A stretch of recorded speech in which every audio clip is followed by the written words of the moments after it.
No, you're a dick. uh, um, hello, we are live. I am joined with me by a friend of mine, Greg from MenaceRc. Thank you for not destroying Let's Drone out. I'm very sorry for everything and the pain that we caused you. It's all good. Hello. But how have you been? Yeah, I'm very well. Keeping well, keeping healthy, and going to try and stay positive through this second lockdown. Did you have it, or did you have something else? I don't know. I didn't get tested, so I think it could well have been it, but I don't know. That's all right. No, we've got some fluff time before anyone actually tunes in, because there was people and then there's not. And if you are watching, please say hello in the chat, and we'll say hello back, because there's hardly anyone here for the minute. Yeah, the dick reference. He called me a dick before we went live, and Birdman, Damon, hey, how you doing, boys? Thank you so much. I was saying, I don't know how much the people know. Have you been on LDO since you moved away? I think you have, haven't you? Yeah, we've been on maybe a couple of times actually. Yeah. Yeah, one with Mikey when we were talking about the that freestyle frame that Mikey designed. Oh yeah. Yeah, I don't think you were there that day. Yeah. I was in the course and stuff, wasn't I? All right. Hey, license to drive, audio geek. Hello, Mr. Shady. Yeah, so it's very rare. The thing is, I now and again call you up on Facebook, and then it's just like quick question and like also see how you are, and then it turns into this mammoth half an hour of like Greg, and he's got his whiteboard out and he's fucking drawing diagrams and stuff. You can swear on here as well. Fuckity fuck. And then he's like, yeah, use this and then do that. And yeah, I was thinking about that like about 2 years ago. And then, all of a sudden, then your wife's chatting to me and stuff. It's very wholesome. And the kids constantly doing homework. Yeah. Oh, the homework, the amount of homework they do, it's ridiculous. Have you sent them to like some sort of private school where they're just like literally squeezing every little bit out of them? Or is the schools just really shit here? I think it's just they're French schools. We sent them to just normal French schools, and I mean, for the girls, they're being taught all these other subjects in French. So not only have they got to learn French, the language, but they're learning, their history, their geography, all that sort of stuff in French. So they're having to translate it and everything. So their homework probably takes a bit longer than the local French kids. So it's good for them because they're pretty much bilingual now. So wow, like were they just dropped in the deep end and like not really knowing much French, and then all of a sudden they're like? Before we came to France, I knew more words than them. And we got a lady round to teach us French of evenings, and they got a few words and things like that.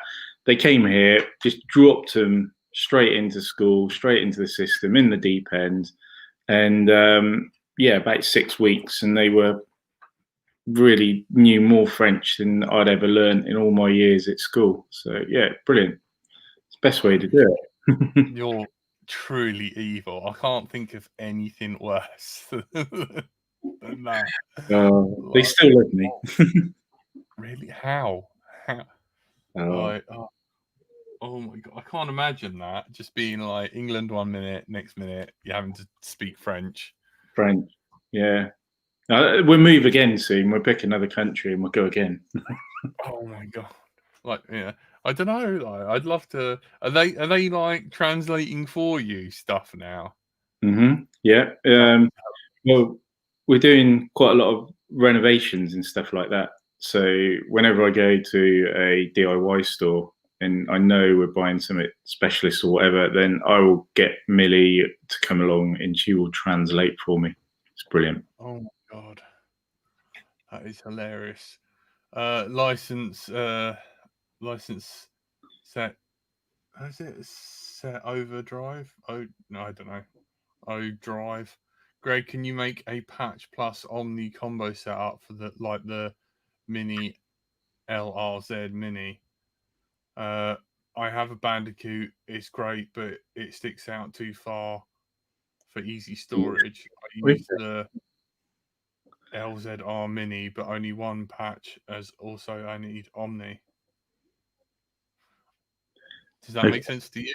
So like the his name is License to Drive. license to drive. Yeah, There you sorry. go.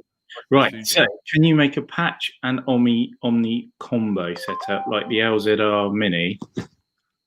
I have the Bandicoot. It's great, but sticks out too far for easy storage. I use the LZR Mini, but only one patch, as I also need an Omni. Okay. LZR Mini. I don't even know what that is. Can I just? It's two patch antennas that bolt on to the fan adapter, and it's like it's a patch antenna that goes on the front of I see. Yeah. Okay. Look, I about 18 months ago, before anyone done these double patches on goggles, I designed something and I was trying it out, and it was all around the time we were moving to France. And you can ask any of the Menace team pilots. It was called Nuno. Basically, two patch antennas all in one. Perhaps I should revisit that and have a look, see if we can get that through to production. But yeah, it was a perfect solution. Just plugs on the two ports, and off you go. The idea was to have one PCB initially, and with the two patches on the one PCB. But the issue I was having when I actually went to fly it was that both the patches were pointing straight out, because PCBs are quite rigid. So what we've been doing, we've worked on like the Pico patch. We've got the Viper, which is a two PCB system, and the front PCB is a very thin PCB. I think it's about 0.6 of a millimeter, and it's flexible. So what we can do is keep the back plane the rigid PCB, and then we could have the flexible one at the front, and then we should be able to just bend it or even curve it, or so that we get that the two polar patterns, so they're not completely on top of each other, so they're slightly canted, so it gives you a wider field. But yeah, there you go. There's a product there that never made it to production. Yeah, but he wants the ability to have a flat patch on the front with an Omni, I think. Oh, I see. Okay. Well, then, if you look at the Viper is a much smaller antenna, which can go on the goggles. It stay on the goggles when you put it in the case. And then if you want circular, we've got the Pico as well, and that can stay on the goggles. It just depends. It obviously at a point to the side, so it depends if it doesn't bother me if I know I'm flying over there. I'll face over here so that I know my patch is going out where I'm flying. But yeah, that's an option. Yeah, I think it wants like circular, polarized, and an Omni. But yeah, I think what it is that SMA like really sort of does kick it out the antenna. So, all right, you were a bit concerned when you were like coming on here, and I said we're going to talk about the olden days and like loads of different stuff, and you were like, have you got questions and stuff? And then you said cool topics. So you're an electronics engineer, and then you got fed up, and then you opened a record shop. Yeah. And then apparently you wrote some music. That's why you use Macs and PCs. Yeah. And then started a record label. Yeah. And then you killed your business partner? No, he died. No, he died. Yeah, I can talk about that in a minute, actually. But yeah, well, fell apart. Decided to open a music venue, And then, were you a drug dealer? Because this just says drug dealer to me.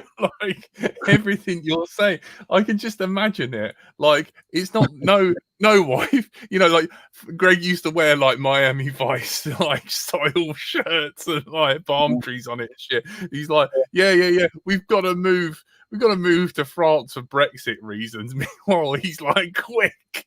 You know, he's like poking kilos of coke into the kid. You're gonna go to a French school. You speak French now. Like you carry these bags. Yeah, I'm out of it. Sorry, just when you read it out loud, it really, it's mental. It's mental. Really sounds like that. Was great, but fell out with the other owners, stayed at home, looked after the kids, and then discovered drones. Yeah. Okay, right. Right. Let's start at the beginning. So so I'm guessing this falls under one of my questions. How did you learn about antennas? So you're an electrical engineer. So look, I left school at 16. I was very fortunate, and I secured myself an apprenticeship at an electronics firm. The electronics firm, it was a power supply manufacturer, and it was absolutely brilliant. 16, leaving school, didn't go to university or anything like that. Left school at 16. They said I had to go to college full time for a whole year, and they were paying me £65 a week to be there. So it was absolutely brilliant. Straight out of school, money in your pocket, still getting education. But yeah, the whole apprenticeship actually turned out to be 6 years long. And in the end of it, I ended up with diplomas in electronics, and we covered all disciplines of electronics, but mainly analog electronics. So a lot of the stuff I was doing was analog electronics, which is a lot of analog is in power supplies, but also it relates very easily to RF as well, and hence the interest in RF. So yeah, that's that was my my education, as it were, after school. We had some really good teachers at college, and one of them, a chap called Doc Milson, who was a doctor of mathematics. He's absolutely mind crazy guy. He was designing in the war, you know, missiles and things like that for the government and whatnot. And there we are, sat in a lesson. He's teaching us all this stuff, and yeah, absolutely brilliant. Great times. Well, 1 minute you're gonna say, "Oh yeah," and then I met Bob Welder. Was it Welder or Wilder? You know yeah. Any idiot can count to one. That guy. Oh dear. So yeah, so electronics. So that was 6 years. Then I spent another 6 years working for the company, designing stuff. We designed all sorts of stuff. It was at the age when mobile phones were starting to come out, and we were designing really tiny power supplies for charging phones, and we done all the power supplies for Makita power tools and all sorts of big name brands. Yeah. You're working with nickel metal hydride at the time, weren't you? And yes, is it the degassing and then it comes back and regens itself, and then what is it? The constant. It's like AC to DC, but constant low trickle current. But then you don't shut it off. Oh, there's a curve. It's dissipated with heat, isn't it? You have like a fast charge, and then it's a slower charge, and it's not like a trickle. Because then you what was it? DVDT. So it was looking for the drop in voltage and current to change one mode to the other. So it wasn't simple. It wasn't like a lead acid where you go constant current, constant current, constant current. Then you move over to constant voltage, and then the current just trickles down. It's, Because don't you use like a Zener diode or like some sort of diode is like a feedback sensor or something, isn't it? Very crude chargers, yes, but we Yeah. were playing around with 8 pin. Mr. 6 years apprentice over here. Very crude. Like, we'll have none of that. We work for Makita, motherfucker. Oh, dear. Like, Oh, dear. microcontroller, bitch. Yes. Sorry, carry on. Yeah, little 8-bit microchips, and you design your own little charge circuits and things like that for specific customer requirements. And yeah, it was interesting times. We had a great team of guys. It was a lot of fun. So I sunk about 12 years, apprenticeship and in afterwards into that company. But I just got to the point where I'd left school. All I'd done was this, and I had a real love of music, dance music, EDM, rave music, whatever you want to call it. And I one day, so I just decided, all right, I'm going to give up electronics for now, and I'm going to go and open a record shop. And that's what I'd done. I found a guy. He was a DJ. He played in quite a few of the bigger clubs and things like that. And yeah, the pair of us, we opened this record shop, and we had about 3-4 years run on that. And then he was suffering mental ill health, and eventually he committed suicide. So that was, hear that, man. yeah. So that was, oh my word, probably about, I think it was about 11 years ago, maybe 12 years ago. It was the same year that we had me oldest. So yeah, it was yeah, so that was a change. But we had the record shop, I was writing music. I had music signed to labels. Because we had the record shop, we had access to people who distributed vinyl, and I started producing music onto vinyl, and we produced stuff for other artists and get it into the shops and things like that. It was all good fun. It was oh my god, I should have called this Deep Cuts with Greg. Just like, oh my word. I'm sorry to hear about your buddy. Did it just, did you always have it, or was the stress of No, that record shop, or? I don't know. It was one of those things. He hid it very well. If he always had it, he was so much of a showman that he'd hide it. And you'd ask him if he was all right. Yeah, I'm all right. Yep, fine. But yeah, his world was falling apart, and that is the only way he could find out of it. And yeah, you have a lot of you have regrets, because you think, oh, when you look back, you can see the signs of someone who's had mental ill health, and you can see the signs when they're going down the route that he went. And when you look back, it's very easy to see these signs and say, actually, I could have maybe helped, or do you know what I mean? But yeah, anyway. You gotta wanna get help, and Yeah. it's so difficult. Me and Andy RC talked about it last time. Hmm. Yeah, it's really, and also when you're like, you got to remember that you're living your life as well. You've got, Oh yeah. like, you've got your own little universe, and Yeah. hindsight's a wonderful 2020 thing, and you got to realize that, like, other people have, they're gonna have shit times like you, and you're busy, and you're trying to do the whole family thing and everything. So Yeah. you can't, you know, you were a friend, and that was your responsibility. Yeah, absolutely.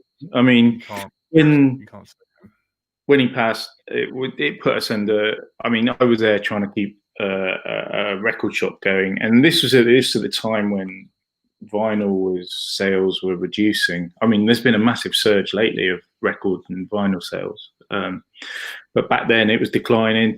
It was a struggling business. too much wow and flutter, mate. Sorry. Too much wow and flutter. Yes. Flabber. There you go. Sorry, I Um, couldn't help myself. but then I had the opportunity to open a music venue whilst Mm, all this had happened, because all this was in Swindon in Wiltshire in the UK, and there was me and a couple of other guys, and Radio One had asked us to see if we can secure venues because they had the Radio One big weekend coming to Swindon. And so we went and scouted all these venues because they wanted to do like a pre-party and an after party and all that. And one of the buildings we looked at was derelict. The council let us go in and have a look, and it was an old bingo hall. And I walked in and I thought, this is a music venue. This could be a music venue. And then the idea is stuck in your head. And we turned an old bingo hall into a 2,000 capacity music venue. you in a bingo. Yeah, yeah. Sorry. It's crazy. And I mean, the council let us have it for peanuts rent. I mean, it was a massive building. It's something like 54, 55 rooms in this building. Yeah. 2,000, you could have 2,000 people on the dance floor. We built a stage, and yeah, we got it going. We booked some acts, and Did you we have a sprung? Sorry, did you have a sprung DJ booth so that the records didn't shake? oh yeah, there's a trick to that. Yeah, build a booth, then you can have a table, then you get 8 squash balls, and you put the 4 squash balls, and then you put 2 concrete slabs on, then you put the record decks on top. And it's the perfect suspension. The needle. Okay. There you go. Yeah, sorry, carry on. So yeah, and then I think this was about 2010, I think. Yeah. And I graduated then. did you? Yeah. That's Cool. Yeah. And we were booking acts, and we had people like Chasing Status, Example, Annie Mac. We booked bands like Thin Lizzy and Buzzcocks. Obviously, these bands were missing a member or two, and they had other people in, but they were affordable for us to put on in the venue. And then we had Example come and play, and we needed a warm-up act. So I had a look around, and I thought, oh, here's a chap. We'll book him. Great, let's get this lad in. He does this guitar thing and taps his guitar and sings, and it'd be a good little warm-up act. Anyway, we booked him 2 weeks before he went mainstream, and we paid hardly anything for him to come to the venue. And it was a chap called Ed Sheeran. And yeah, that is really cool because it was him and his dad turned up. And do you know what? He's there. He stood on stage. There's 2,000 people in there. They're all waiting for Example, and hardly any of them were listening to Ed Sheeran play because they didn't know who he was, what he was about, and everyone was just chit chatting and ignoring him. It was just one of those crazy things. A few weeks later, and everyone would have been going nuts for him. So yeah. So yeah, we had good times in there, but it got stressful. I mean, really stressful. It's You know what's mad? He wrote "Shape of You" for who? He didn't write it for himself. He wrote it for someone else. Have a guess. Don't know. I think he wrote it for Beyonce, and she said, "No, I don't want it." And then he released it himself and made. Oh really? Yeah, for real. I know, it's hilarious, isn't it? It really is. He's like, I wrote this song for you. She's like, no, I'm all right. He goes, all right, I'll release it. And oh god, he's done so well. He's like proper like. There you go. Oh dear. Yeah. Parties are a right ball ache if you're putting them on. Yeah. Did you used to get mashed up, or were you one of these like straight edge? Sorry. Like, you know, I'm working. Did you used to have a good time, or were you work? It was all about the work. Afterwards, when the show was finished, we used to hang out with the artists and have an amazing laugh with them. Yeah. Good stories? Any good, like, I got really, Kim Wilde, so there's a reason why she's called Wilde or anything. NJ's there taking his top off, Oh my god. I don't know. The rudest artist we've ever booked, and absolutely shattered because I thought he was a legend. It was Grandmaster Flash. So Really? yeah, booked him. He was in the UK doing a little tour. He fitted us in. He arrived. He was in the foulest of moods. He was a complete asshole. And then what he done at the end of his show, he put the last bit of music on. And as soon as it was playing, he walked off the stage, out the back door, got in his car, fucked off before his show had finished. Asshole. Wow. Jesus. Yeah. You get to see. Sorry? What was that about? I don't know.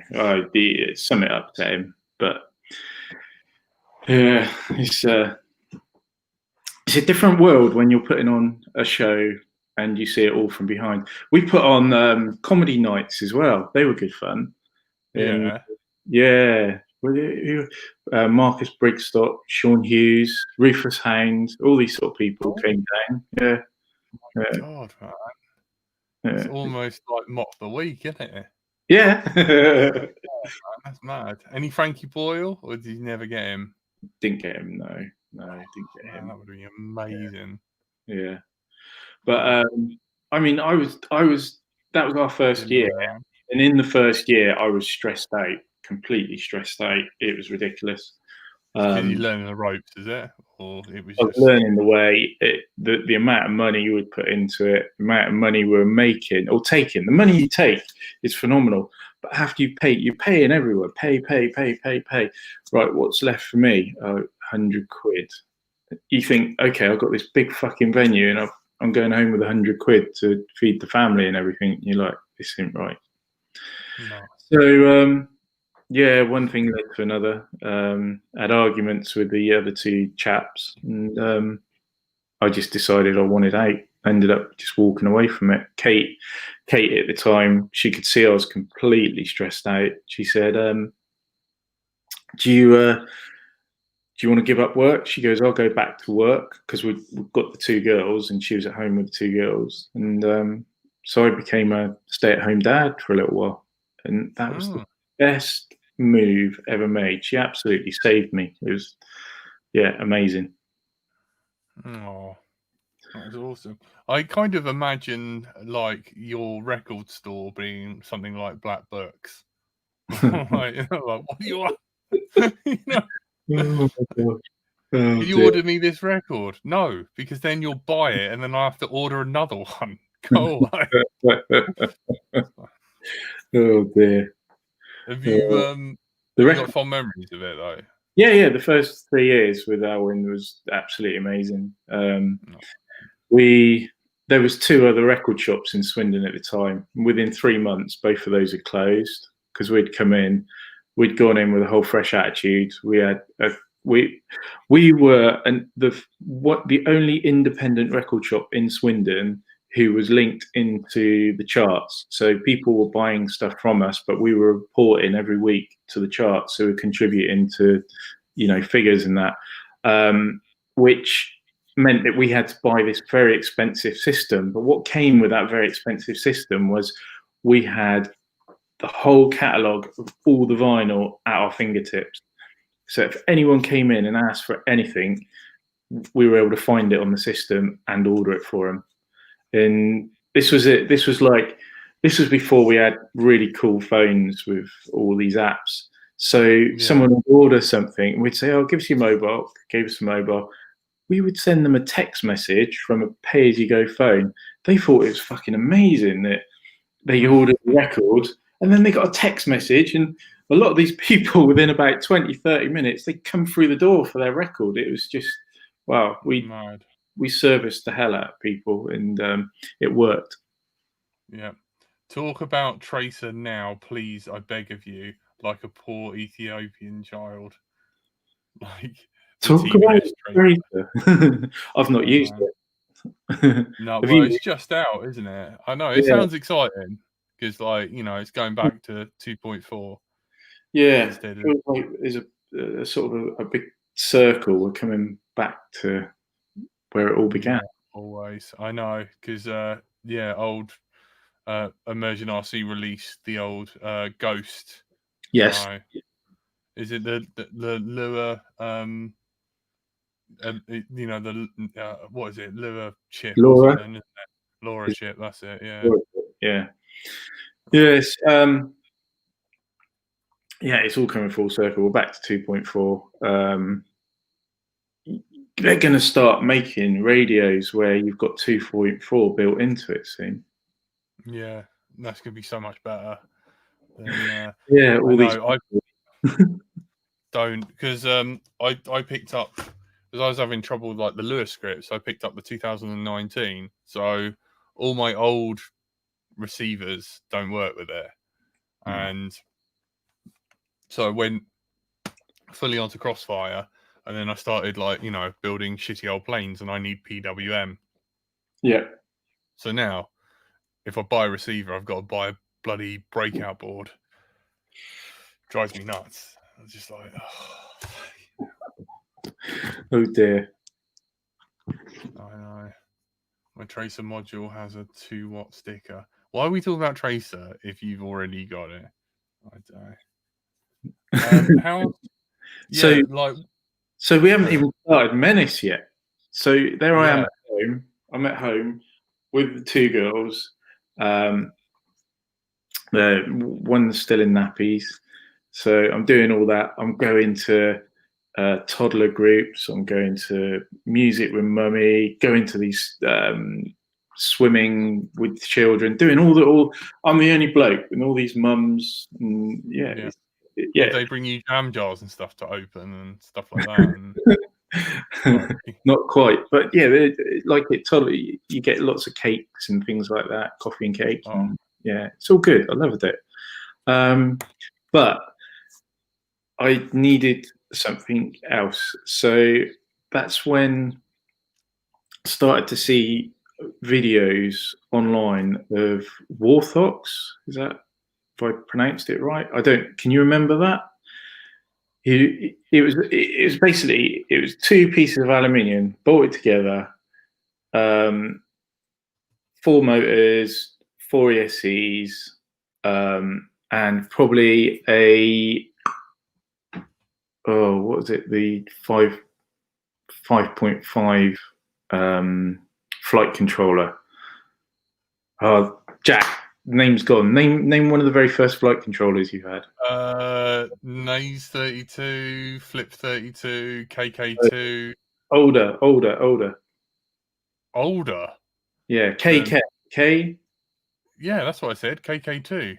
KK2, right? Older than that, KK, and they were V5.5 or something like Oh, that. what with the potentiometers? 3 potentiometers. That's what he had. He was flying this thing. It was the fucking nuts. It was all over the place, and it was just like wow. And that was the very first experience of drones. So I started getting bits of aluminium and just building stuff as you do. I'm sure you've done that as well. Good. But quickly, I needed to fund it. So I'm at home looking after the kids. Kate's working. I can't keep asking her for a bung of money to buy toys for me. So I what I was doing, I was buying, say I'd buy 10 parts from China. I only need one. And the other 9 I'd put on eBay. And then this happened, and all of a sudden, this eBay business just grew, all through the want of me having to fund parts to build drones. And after a while, it got quite big. And after a while, it's like some of this stuff I'm buying from China is crap. These antennas, they're crap. Mm. Let's have a go at making some antennas. And it was just like that was the start of Menace. Make antennas.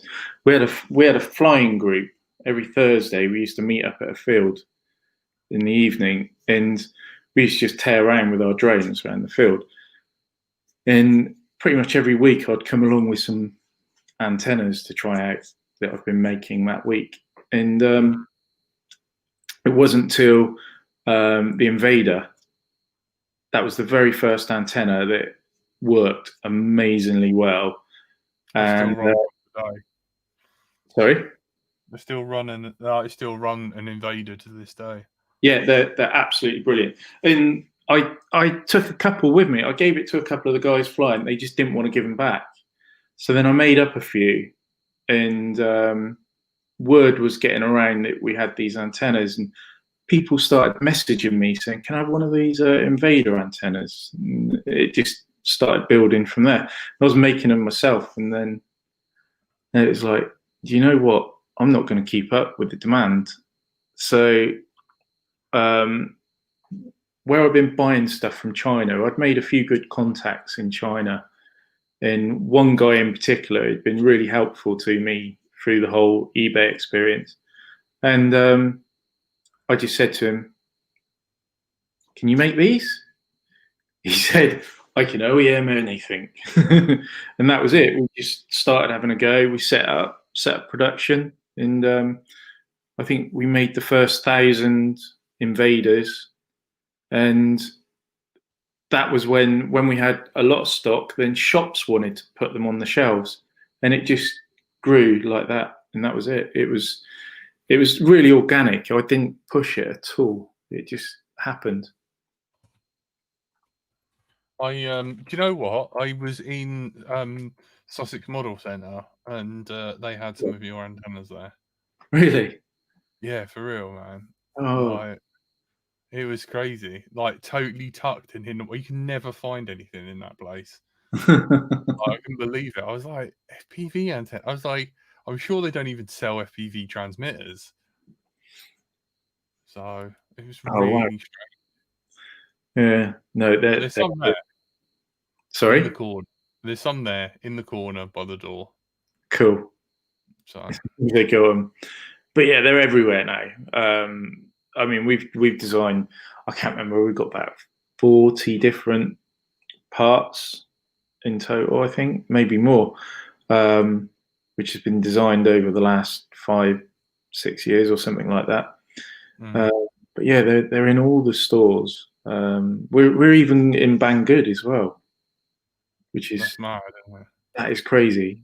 And to think back then when I was selling stuff on eBay, I managed to get like a little trade account with Banggood, so I was getting a discount so I could buy stuff in quantity and then have one for myself and put the rest on eBay. Yeah. Did you ever buy stuff from eBay and then couldn't get rid of them because they were no good? You must have had a few little lemons. Yeah. I think as I went forward with eBay, what I learned, I tried all different products, cameras, VTXs. VTXs almost got me in trouble because I was selling 200 milliwatt ones. Yeah, that 25 is the max. But after a while, you learn a lot of things. And first one is, if you sell flight controllers, expect about 10 emails a day for people wanting support. So don't sell flight controllers. So I didn't bother with that. But if you're selling simple stuff, leads, PDBs, all those basic items. Sorry? Buzzers were a really good item. Buzzers, oh my God. Servo testers, all very simple things. And you know that someone would buy it and that'd be it. It's a transaction, it's done. You don't have to do any support unless the item didn't turn up or there was a faulty item. But other than that, it was quite an easy thing to run. So yeah, keep everything simple. So over the time, I mean, if you look at everything I've done from when I left school to now, I've probably experienced pretty much all walks of business, and I've got a simple set of rules now that I follow, and it's basically don't employ anyone, don't have rent. Yeah, try and operate from your own shed, garage, whatever, because rent is a massive cost, and you have to sign up for 5 years or something like that. Right. Don't borrow money. Don't borrow money to make yourself big. Just grow organically. It's just simple rules. If you just follow those, you'll do all right. I mean, we're not a big company. Menace isn't a big company. We're everywhere, but we're not a big company. We're just a humble little. It's just me, Kate, my wife. She works for Menace, and then we've got John, who handles all of our website sales and things like that. In John is a guy who runs Atto. I don't know if you've heard of him. But Yeah, man. yeah, but again, we don't employ John. We have a contractual agreement from Menace to Atto, so it's business to business. So it's keep everything simple. I like that. Less stress. Yeah. Oh man, that is some good. That's interesting, man. That you Yeah, made your way via eBay. Because yeah. I just I don't know if people would be able to do it on eBay now because there's so much. You hear of so much sort of scamming going on eBay, and yeah. we do experience it as well, even with the very cheap, simple stuff that I was selling on there. But yeah, Radio C nearly got killed by credit card fraud because they'd put a claim in and then you would lose. They'd take the money back and you'd obviously lost the item.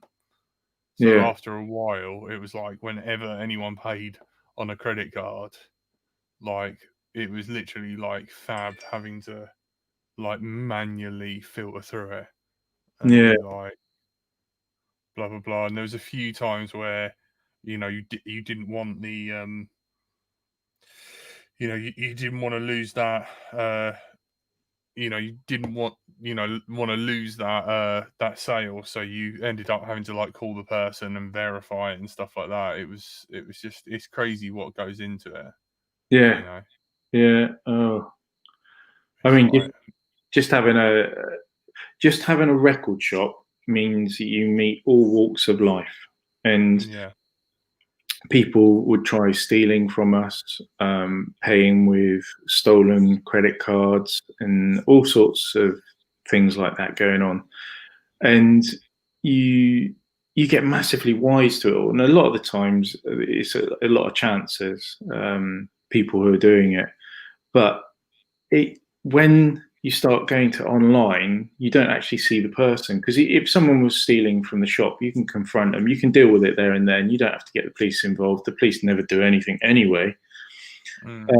But when it's remote like that, you just don't stand a chance. Especially on a platform like eBay, they always side with the purchaser. So if they say they never received it, that's it. You're losing. You've lost the product. You're losing the money. yeah. I had that. I sold some quad parts of like DJI stuff, and they were like, no, this is these are Mark II motors, not Mark III. And because eBay doesn't know the difference, Yeah, so he got refunded and got the whole money for all the parts. yeah, So I'm down the parts, the shipping, yeah. and time, and it's just like, and I'm like, dude, I'm not a business. No, Like, and also PayPal now. When you do a refund, before when you used to do a refund with PayPal, you used to get the fees back, but now you don't get those neither. So you'd be money out of pocket as well for the yeah, fee. yeah. It's just such. It's a right. I couldn't believe that. Like, I've now pretty much stopped selling on eBay. Yeah, Because they'll find any, if you put a mistake in the listings, they get a free item, yeah. and it was just like, oh my Wrong. god, You need a new platform. It's on the I side of know, the sellers. yeah. Yeah. So yeah, it's not good, man. Have you got other interests like? Just out of curiosity, what else do you do for fun other than drink wine because you're French now? Mate, that wine is lovely. The other interest, well, you know, I'm at the mill. I've got a massive interest in, let's call it off grid. I'm not sure if we will make it off grid, but we've got a water mill. We're renovating the water wheel. We're going to hopefully generate electricity. All the water that comes through the mill comes from like an underground river or an underground spring. So all of our drinking water comes from that. So far we've not got any water bills. Hopefully we will reduce our electricity bills. At the mill here, there's a load of raceways which we use for breeding trout. So this is something I want to have a go at some point, is have a go at fish farming. Yeah, you got to start off with Jack and Tony, the fishes. Yeah. But yes, yeah, so I'm going to have a go at fish farming. We're going to start growing our own produce and things like that. But just, you know, it's I think one of the reasons for moving from the UK to France was in the UK you felt like, or I certainly did, felt like I was chasing my tail all the time. I was always, we had a mortgage, I was having to pay the mortgage, and there was all the bills and this, that, and everything. And over here, we were able to sell our house in the UK and buy this house in France for less than the cost of say a 1-bedroom flat in the UK. Yet we've got a water mill and we've got about 5 or 6 acres of land in all that, and it's just like Kate and me would never ever in our lifetime been able to have a place like this. So yeah, as far as interest goes, right now the mill is completely where I'm at, and sort of aiming for off grid. But there is an offshoot, because I mean we're going to be, it's coming back to my apprenticeship, because we were doing battery charging and power conversion and things like that. And if you're generating electricity, you need to store that electricity. So you know, a route that I'm probably going to look at going forward is energy storage solutions, you know, like lithium cells, and just see where that takes me. Oh man, can you imagine your first flight from eco battery? Do you still fly? I must admit, I haven't flown recently, but I do fly. I've got a wing downstairs. I've got various drones, mainly all under the Menace banner. We've got the Dreadnought and the physics drones. I fly those. All the other drones I've flown in the past have been stuff that I've cut myself, CNC. I've got a little Mavic as well. That's, you know, to get aerial. We have a traitor among us. But it's the Mavic Mini, and I tell you what, it's perfect for me. I didn't want to get a full-blown Mavic or an Inspire or anything like that. I just wanted something that, right, okay, I need some shots of this. Plug it in, up it goes. Shots, footage, film, blah blah blah. It's done. It's an instant solution. It's great, but you don't get fun from it. It is just a tool. It's a camera that flies. That's all it is. But yeah, I still fly FPV stuff, and yeah. Oh man, that's cool, man. Like that leads me on to the other thing of like, what was it like working with MenaceRc? Because you released a little 5.8. Is it the aerofoil? Aero, you know, Aeropod. huh? Painless. Yeah. So Lee, I got in touch with Lee way back before the Invader, and I made a little PDB. I just contacted him and said, "Do you want one of these to try on your channel?" And he said, "Yeah, sure, got send it through." And things just evolved from there. And I think we've got. I've met your PDB. Sorry, Did he ever review it? who? Lee? Yeah. Did he Yeah, review the PDB? yeah. It was one of the What first. PDB was this? What? Sorry. What PDB was this? Oh my! It was how long ago? It's probably when everyone was still flying CC3D and all that. Yeah. It was a PDB, very basic. It had the XT60 that you could solder onto it. It was before the Maytech, I might add. Yeah. So it would distribute the power from the XT60 to four corners, and also on board was the voltage regulator circuit to power your flight controller, your CC3D, or NASes were probably just appearing around that time. But yeah, we done well with that. We I sold. wonder if I've ever seen one. Have you got like a photo of one online? What were they called? Do you know, if you go on the Menace website, I'm sure you can. I'm going there now. I'm sure it's in there. I never knew that. I never knew you like If you go, made. if you go to shop and click on power, there you go. Little PDB. You can type it in the chat. Yeah. Can I put a link in there? Yeah, man. You can put a link in there. How do I do that? I can't do that. Copy and paste. No, there's nowhere to type. Hang on. Private chat. Or you can. Or you can go here. There you go. I've stuck it in the private chat. No worries. I never knew you're at least a PDB. Yeah. I've never seen one of those in my life. So that no way. I might still have one here. So if you look on it, it says RC model parts. Yeah. And that was my eBay username. Ah. So I made that, and then I think we sold about 500 of those, 600, something like that. But at that time, the accountant said to me, yeah, if you're going to start manufacturing stuff and selling it, you really need to be set up as a limited company. And that's when we started Menace Radio Control Limited. But the PDBs were already made, and they already had the RC model parts written on them. Oh. Yeah. So that was a massive problem. Yeah, but we just sold them the way they were with RC Yeah. parts on.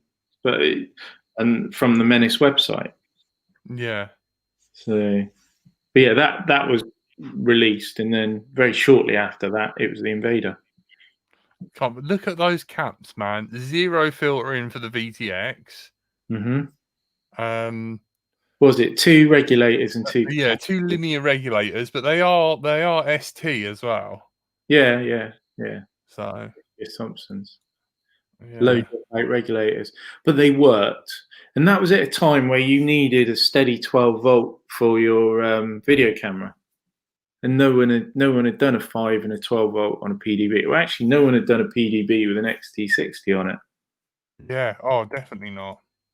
And then shortly after that, Maytech launched theirs, and our sales just dropped off. I was gonna say, this isn't like £3. Jesus. You know, and they provide the standoffs and everything. Yeah, well, they can manufacture them in volume. I mean, we were making these in small batches, so that's why it was $5.95. But that was a good price back then for a PDB.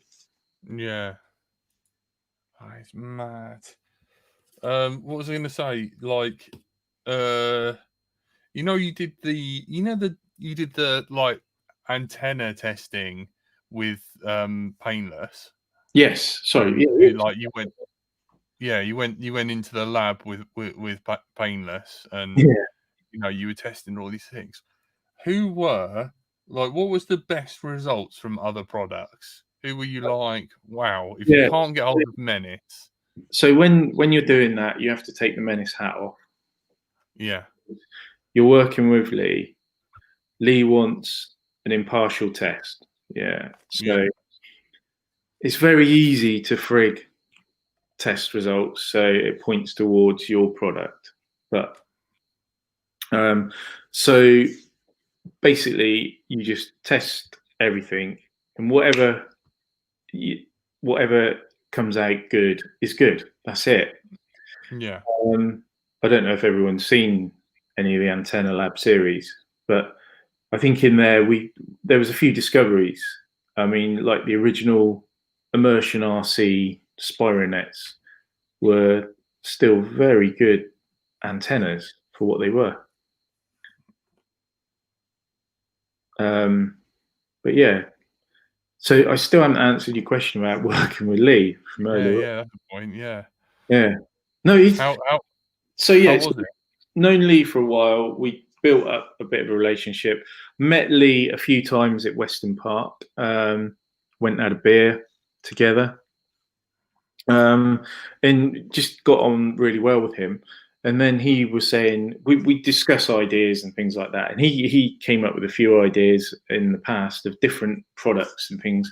And I didn't necessarily embrace them back then because we were in the thick of what we were doing. Trying to get your stuff out. Yeah. Yeah, exactly. But then he said about this antenna for a wing. So that was at Weston Park, and that was I don't know, probably a couple of years ago.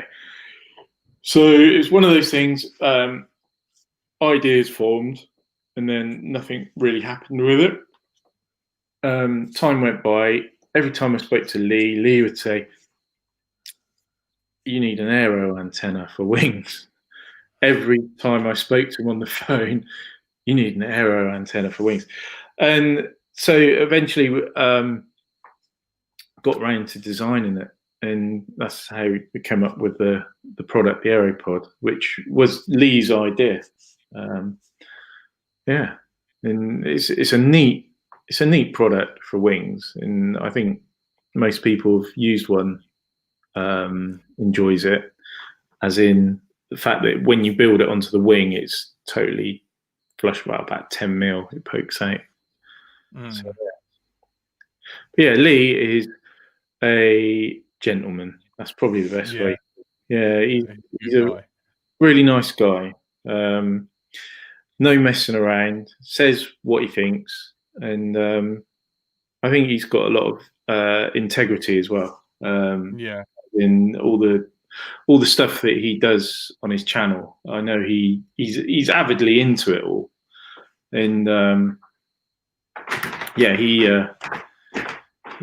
he's a really nice guy. Yeah, he's a lovely guy. Are you still working on his other idea? Because he had two ideas. And I wondered.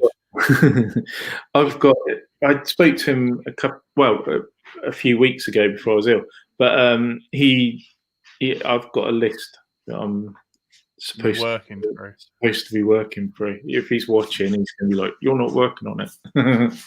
Oh man, I know. I got to keep my eye on you. Please make left-hand antennas a different color. You little son of a. Oh dear. Oh, we have Peter the Penetrator on his hand. Oh, what's that?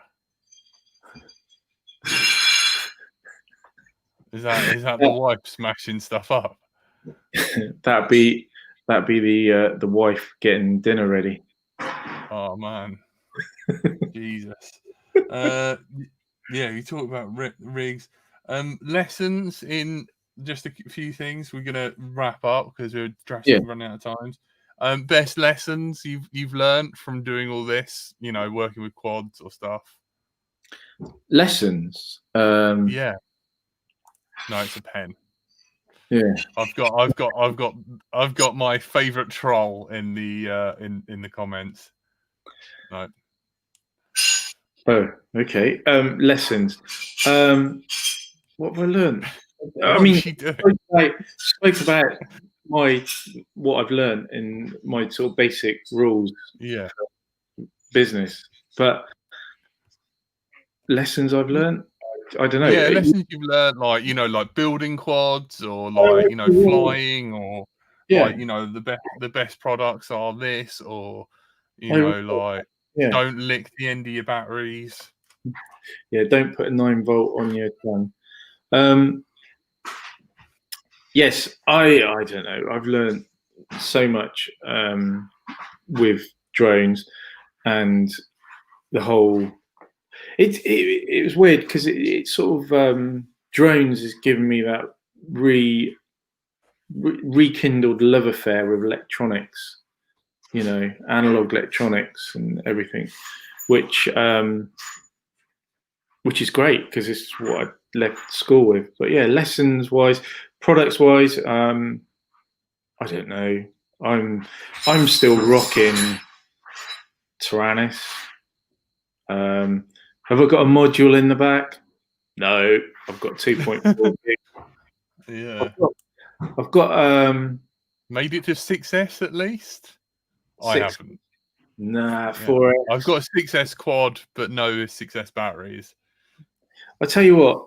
I mean, I think there's a couple of types of people in the whole drone Hobby. fraternity, hobby, whatever you want to call it. There's guys that have got to have the latest, up to date, latest equipment. They've got to have the hype product or everything like that, which is great. And then there's other guys like me who, if I get something and it flies and I enjoy flying it and it's giving me big smiles do you know what I mean? Yeah. That's where I'm at. I'm enjoying it. I mean, I've had to go at racing. I've had to go at all those things. Racing's not for me. I'm not quick enough. My reactions aren't quick enough. Stick a drone out in the field, fly around trees and things like that. I love it. Yeah. So yeah. Lesson is, let's see. Is it? I don't know. You're never too old for it, and you don't need the latest kit. Oh, piss with the cock you got, I think is Greg's lesson. Whatever gear you've got, that'll do. Two things from in chat. Yeah, Clive, can he get a Menace hat? He needs a new Menace hat, please. a Menace hat. Yep, an audio geek. Yeah, cap. Yeah. An audio geek asks, he can't find the Aeropod in my country, sadly. NL. Where's NL? Netherlands. Netherlands. Yeah. Can we? Right. So, Aeropod in your country. You can either buy the Aeropod via the Menace website. We ship from the UK. You'll get that in about 3 to 5 days. Or Netherlands is in the EU. So if you look at EU mainland, there's some shops like FPV Drone Racer in France. They've got rapid shipping over to Netherlands. So I hope either of those are good options. Sorry, I'm piping music to the server and the shitty old AirPod not working. Clive wanted a hat. The caps, we've tried to get them remade, and at the moment, company we used before hasn't been able to remake them for one reason or another. However, we've got beanie hats. So it's winter. it is winter, Let him and know. you don't want a cold head. I'm just finding the link for that. Yeah. Hang on. No worries. If I put that, I've just fired it into the private. I don't know if you want to. No worries. Hang on. Copy link address. Oh man, maybe we can find someone. Clive's really upset. I can see he's crying. Oh yeah, thanks. France. Yeah. France, real close. Okay. Don't have much luck with beanies. Well, look, we will do our best to get more caps. Maybe a new design. Oh, he lost his LDO one. Yeah, that's a point. Clive, I'm sorry about that. Yeah, so the Aeropod. Please make the left-hand one a different color. That's all I'm gonna. I agree with Lee. They should be a different color. And how is life in the chateau? That's my last question. In the chateau. Yeah. It's not a Yeah, chateau. because you're ripping out your kitchen. It sounds like your missus is still continuing to do that. Yeah, she's smashing up all of those. Yeah, I love it in France. Are you cooking with copper pans now? And are you going to open a wedding venue? Have you converted your barn? Yeah, you can come and get married here if you want. No, I'm not Dick. We just love it. Like I said earlier, living in France, we were able to have a place that we would never otherwise be able to afford, and just being in mainland Europe has been really good as well because you know, we jump in the car, 4 hours, we're over the border, we're in Spain, or five and a bit hours, we can be crossing over towards Italy and places like that. So it's really opening up our world, and hopefully it's going to give our girls a lot more experiences. So we're loving it here in France as a family. Right, last question. Yep. Do you still hate Andy RC? No. Cool. Did he Thank ask you. that? Did he ask that? No, it's somewhere. No, you're messing, aren't you? Yeah, he still lives in fear that you're going to fist his arsehole. Because he deserves it. I'm joking. No, he always. Oh, He's my just. word. Oh, dear. No, I'm joking. I'm out of red mind, Greg. Greg, it's been a pleasure talking to you. Thank you. It's so lovely to find out the history of you and Menace and what eBay making you the person that you are today, and the Painless making you the company that you are today, and Atto doing all the work. Yeah. Meantime, I'm empty. Yeah, no worries. Thank you. Tell your wife she ruined everything towards the end. I'm joking. Yeah. It's fine. And I hope to see you one day when this is all over. Oh, definitely. Yeah, it would just be. Yeah, it would be 24. lovely to see you in Western Park. It would be lovely to see you at.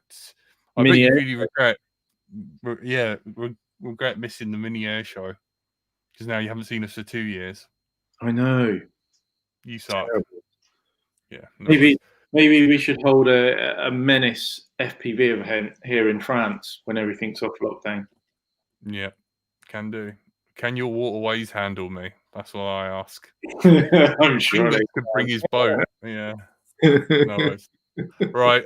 Thank you. You've been in a conversation with Greg from MenaceRc, and I've been Brighton as usual. Don't forget I sell stickers on my Etsy, and I'm on Let's Drone Out every Thursday. Guillemaro, if you want to hassle me on there, you're welcome to join us. Thank you to everyone in the chat who popped up and said hello. I love you guys dearly. Damon, well done for being first in chat. Zero, where were you? Break a Leg FPV. And don't forget License to Drive. Hello, Electronics family. I'll catch you on Big Clive stream. Lurgy, good to see you. Mr. Shady, Audio Geek. We need to hang out more, buddy. You need to chat with me. Clive, I hope you get a new hat. Numbskull, always a pleasure. Great mod.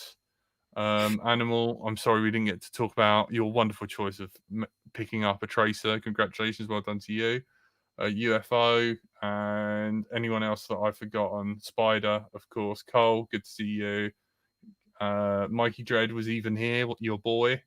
Oh yeah, he's there. Anything to say to him? Hi, Mikey. Test more, fly harder. Dale Kennedy. Thank you, guys. Have a good night. Get some more wine, and I'll catch you later. Have a good night, weekend, everyone. Thank you, everyone. Bye-bye.